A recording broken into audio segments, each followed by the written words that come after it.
শুভ সন্ধ্যা বৰ্তমান আছো ঢলা শদিয়া তথা ডক্টৰ ভূপেন হাজৰিকাৰ হেতুৰ ওপৰত আমি গৈ আছো ঐক্যৰ যাত্ৰালৈ আহিছো অহাকালিলৈৰ পৰা আমি সাংস্কৃতিক ঐক্যৰ যাত্ৰা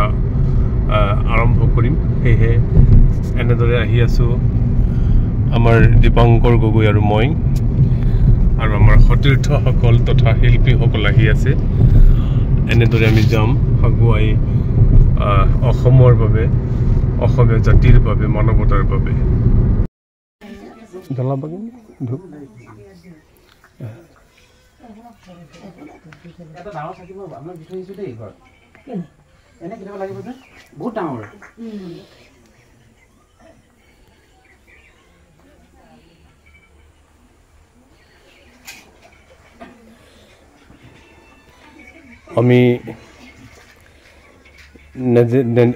আমি নেদেখাজনৰ কাষত যোৱা আমাৰ গণশিল্পী ৰাজীৱ শদিয়াৰ সমাধিত বন্তি জ্বলাইছোঁ আমাৰ জাতিৰ বাবে যে ঐক্যৰ যাত্ৰা আমি কৰিব বিচাৰিছোঁ সাংস্কৃতিক ঐক্যৰ যাত্ৰা তাৰে মাংগলিক কাৰ্যসূচী আমাৰ দীপান্বিতা দুৱৰা সাম্যাশ্যাম গীতাঞ্জলি কলিতা গগৈ আমাৰ সম্পাদিকা অনুপমা ফুকন সকলোৱে এই মাংগলিক কাৰ্যসূচী কৰিছে যিহেতু আমি গণশিল্পী ৰাজীৱ শদিয়াৰ আত্মাই যাতে শান্তি মনেৰে আমাক আশীৰ্বাদ দি আমাক চকু ফুৰাই চাই প্ৰজন্মৰ বাবে আমাৰ ঐক্যৰ যাত্ৰা যি কৰি আছোঁ এই যাত্ৰা কৰিবৰ বাবে তেখেতৰ ওচৰত আমি ধূপ চাকি জ্বলাইছোঁ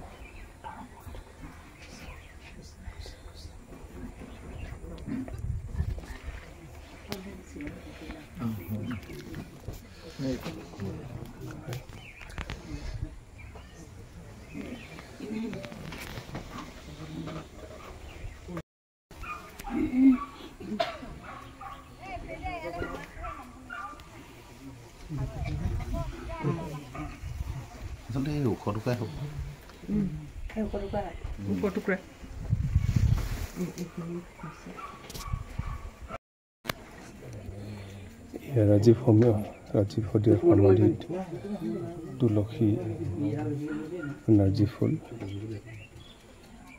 ধাননি পথাৰ এনেদৰে আমি ঐক্যৰ যাত্ৰাৰ মাংগলিক কাৰ্যসূচী কৰিছোঁ চাৰিওফালে ধান হৈছে ইমান ধুনীয়াকৈ ন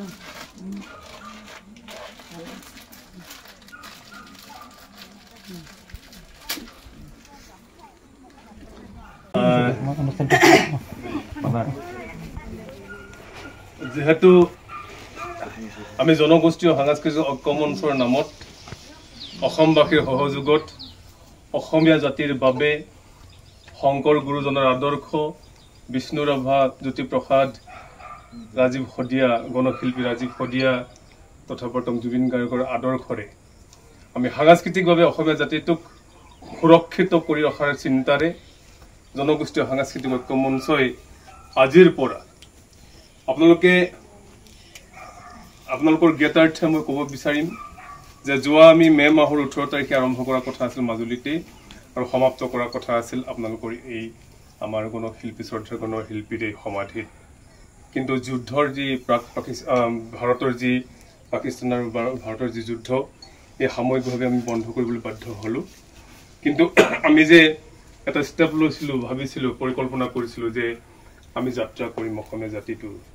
যি টুকুৰা টুকুৰি হ'ব ধৰা জনগোষ্ঠীক কেতিয়াবা সংঘাত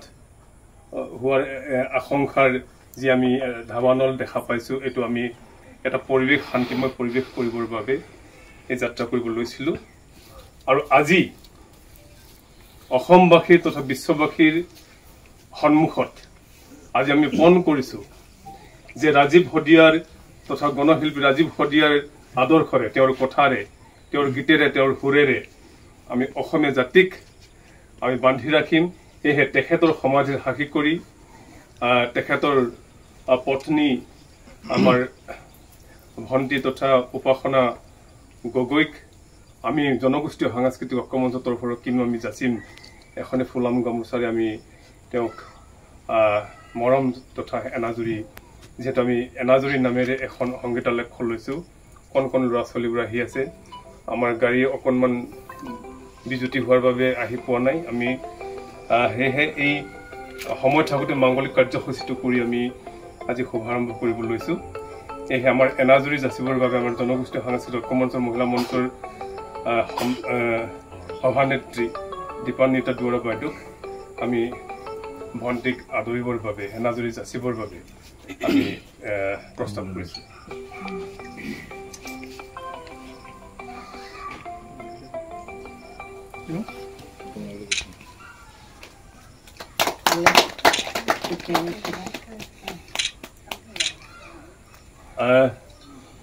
আমি ইতিমধ্যে আমাৰ দেউতা আৰু মা ঘৰতে আছে তাতে আমি যাচিমগৈ আৰু গোটেই আমাৰ কাৰ্যক্ৰমণিকা তাতে আৰম্ভ কৰিম যেতিয়া আমাৰ শিল্পী দল আহি পাব আজি নেদেখাজনৰ ওচৰত আকৌ প্ৰাৰ্থনা জনাইছোঁ যাতে গণশিল্পী ৰাজীৱ শদিয়াৰ যাতে আত্মাই শান্তি পাওক আৰু আমাক শক্তি দিয়ক তেখেতৰ আত্মাই বা তেখেতৰ শক্তিৰে যাতে আমি আগুৱাই যাব পাৰোঁ অসমীয়া জাতিৰ বাবে কৃষ্টি সংস্কৃতি জীয়াই ৰাখিবৰ বাবে তাকে আমি শেষত নেদেখাৰ ওচৰত প্ৰাৰ্থনা কৰি এটা মৌন প্ৰাৰ্থনাৰে আজি এই আমাৰ ঐক্যযাত্ৰা শুভ আৰম্ভ কৰিছোঁ বুলি আমি ঘোষণা কৰিছোঁ তেখেতৰ আত্মাই যাতে শান্তি পাওক আৰু আমাক শক্তি দিয়ক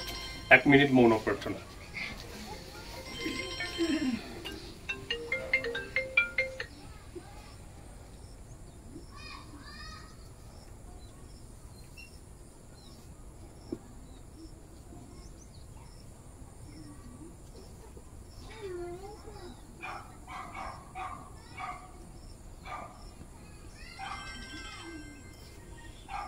হৈছে নেকি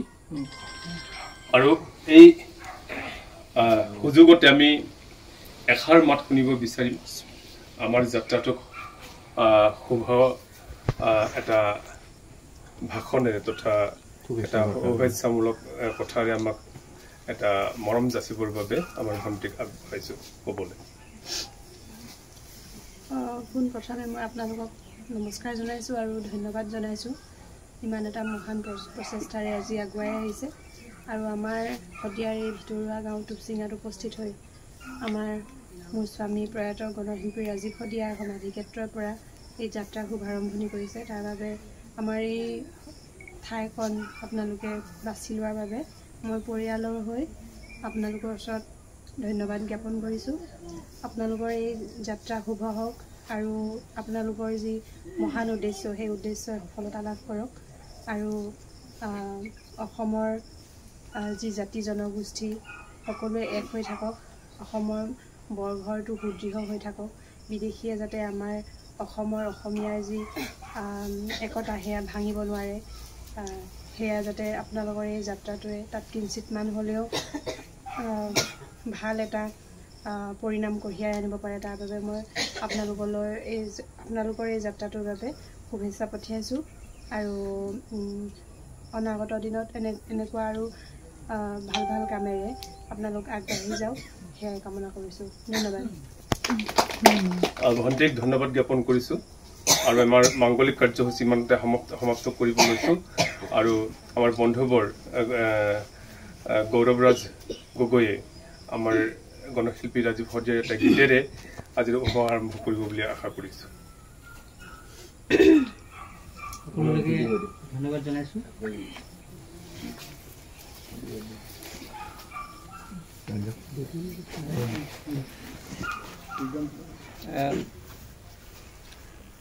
ৰাজীৱৰ মৃত্যু বাতৰি পাই আমি সকলোৱে মৰ্মাহত হৈছিলোঁ আৰু সেই সময়ত আটাইতকৈ খুব বহুলভাৱে ধনীৰাম চেতিয়াই এটা কবিতা আকাৰে কিছু কথা লিখি পঠিয়াইছিল আৰু সেই কথাখিনিক মই লৈ এটা সুৰ কৰি মই সেই সময়ত গীত কৰি এৰিও দিছিলোঁ ছ'চিয়েল মিডিয়াত সেই সময়ত অৱশ্যে মই কৰ্মসূত্ৰে বাহিৰত থকাৰ বাবে ইয়ালৈ আহিব নোৱাৰিলোঁ গতিকে আমি মোৰ এই সময়ত তেওঁলৈ শ্ৰদ্ধাঞ্জলি জনাই মই মোৰ আজি গীতটো পৰিৱেশন কৰিব বিচাৰিছোঁ।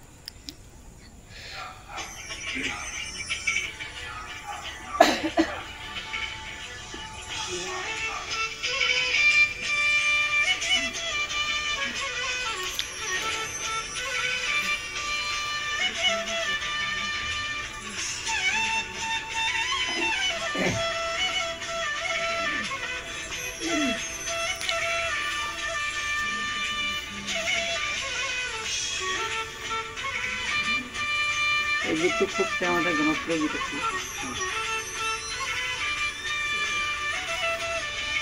বন্ধু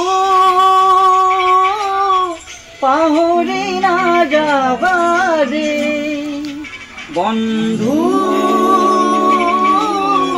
পাহৰি নাযাবা ৰে, জীৱনত ভাৱলৈ মনা স্মৃতি ৰাখিবা দে, স্মৃতি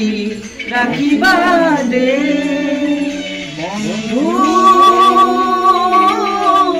পাহৰি নাযাবা দে,